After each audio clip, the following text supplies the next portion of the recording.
What up, people? It's your boy, the host with the most, and I do not brag or boast. I'm coming to you guys live from coast to coast. Welcome to another edition of Just My Opinion podcast. We're going to get the actual podcast on and popping, I believe, next week. We're going to start new episodes of Just My Opinion podcast, full episodes next week. But right about now, we're going to be talking about the news and notes of the NBA.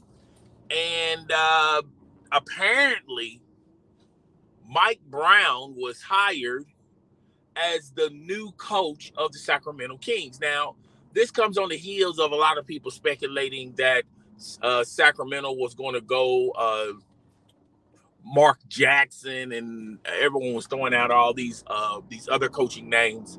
I suspect the Sacramento Kings, just like the Los Angeles Lakers, hire within the teams that are currently in the playoffs.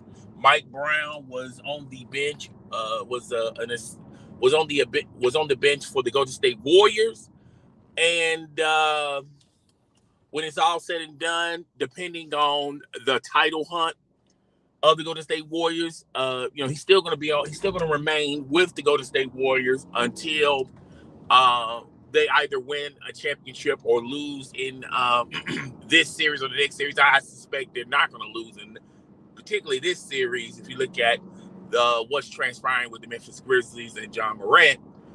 But anywho, Mike Brown signed a 4-year contract with the Sacramento Kings. Now, I feel like this is an excellent. I feel like I should take a step back. I feel like this is a solid decision with Sacramento. I think in recent years, the recent years with other Sacramento head coaches, I thought that some of them were unorthodox. I feel like some of those moves were splashy moves, but nevertheless, I feel like this is a solid move. They got a veteran, experienced type head coach in Mike Brown. He signed a 4-year deal with Sacramento. If you look at Mike Brown's resume, he's been on a lot of championship teams. He's been on a lot of good teams. And from Sacramento's standpoint, I feel like this is an excellent decision for them. And I feel like this is a very solid move. Now, the question is, what's going to transpire with Sacramento's current roster? If you look at their current roster, they have a lot of unknowns, possibilities, and what ifs. Is Buddy Hield going to remain on that roster? Because remember, Buddy Hield was in a lot of speculations of in a lot of trade talks. Most notably, the Los Angeles Lakers. Are they still going to try to trade Buddy Hield? Are they still going to trade him to another team? And I say I feel like that roster is going to be, judging on what they do in the NBA free agency, I feel like that roster is subject to change. And once again, I feel like Mike Brown is a solid decision, a solid move, and it points them in the right direction. So congratulations to Mike Brown. Hope you get your, I hope this turns out very good for Mike Brown. Now, Mike Brown was a head coach at one point of time with the Cleveland Cavaliers when they had LeBron James. I don't think Mike Brown and LeBron James saw eye to eye on a lot of things, and he got expeditiously out of the Cleveland Cavaliers. But I feel like this man deserves a second chance. He just went back into the lab, started grinding. He was an assistant coach for the Golden State Warriors. So I think this is going to be a great, solid move. Now, moving on to other news and notes, in the National Basketball Association, the 76ers beat the Miami Heat. We saw something familiar, a James Harden sighting. James Harden scored, I believe, like 31 points last night, and they beat the Miami Heat. Now, is this going to be the new norm for Philadelphia, for the Philadelphia 76ers, who won back-to-back wins ever since Joel Embiid got back into the rotation? We're going to have to wait and see on the James Harden front. Is this going to be the new norm for him, where he's going to be in a prominent role as far as scoring wise and production wise?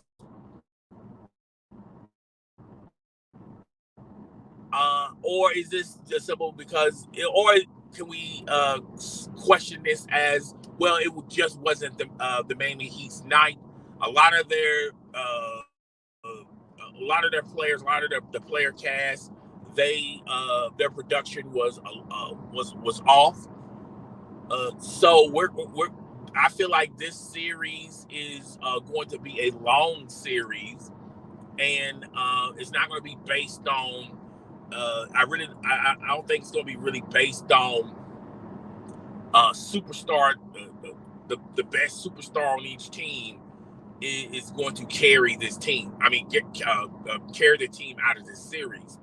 If you look at the Dallas Mavericks versus the Phoenix Suns, I look at that as, okay, the Dallas Mavericks hold serve, but the only question I have with the Dallas Mavericks is this going to be the new norm for them, where they get a tribute from all of their players on the roster, including Luka Doncic, or this is going to be the Luka Doncic show? So we're going to still wait and see on that. And can they win a game in Phoenix? I think it's going to be very hard I think it's going to be extremely hard, extremely difficult for Dallas to win a game in Phoenix. I still feel like this is a Phoenix series to win or lose.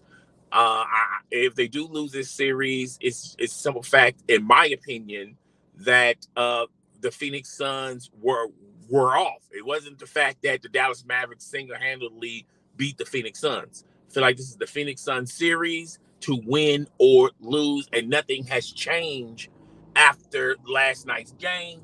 I'm fully aware that Chris Paul was fouled out. His production was low.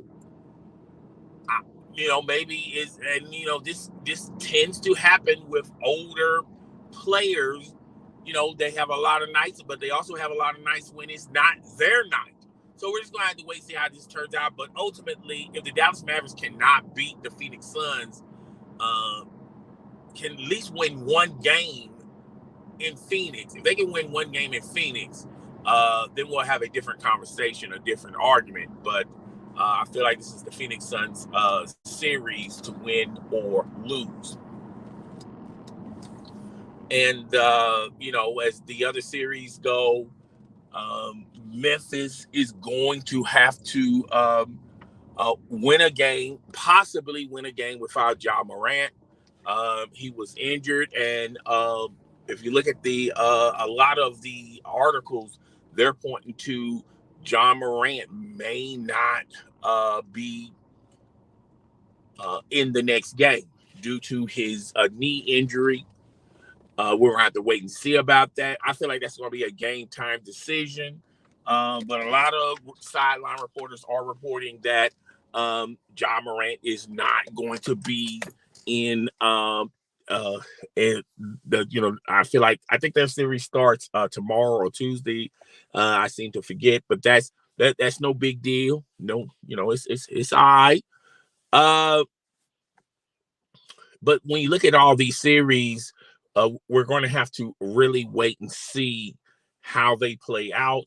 Now, the possibility of the Philadelphia 76ers overtaking the series and taking the series away from Miami is a possibility out of all the series we just mentioned.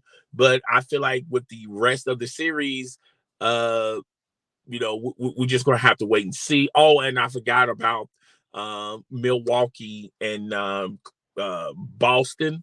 I feel like Milwaukee got that series on lock.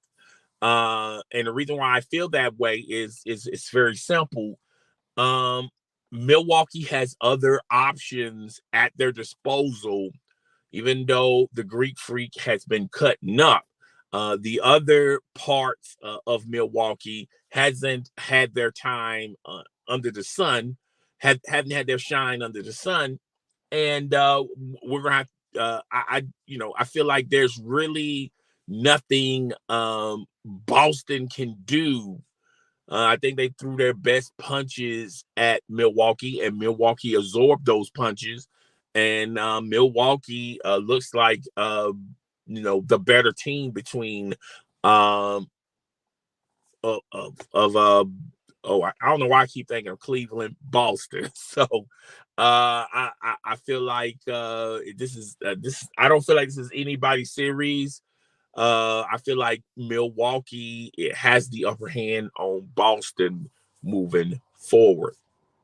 But when you look at all these matchups, I feel like out of all these matchups, there's a possibility that maybe the Philadelphia 76ers, depending on their next game, could possibly win, can possibly beat the Miami Heat. But I feel like all the rest of the series, I feel like it's that team to win or lose.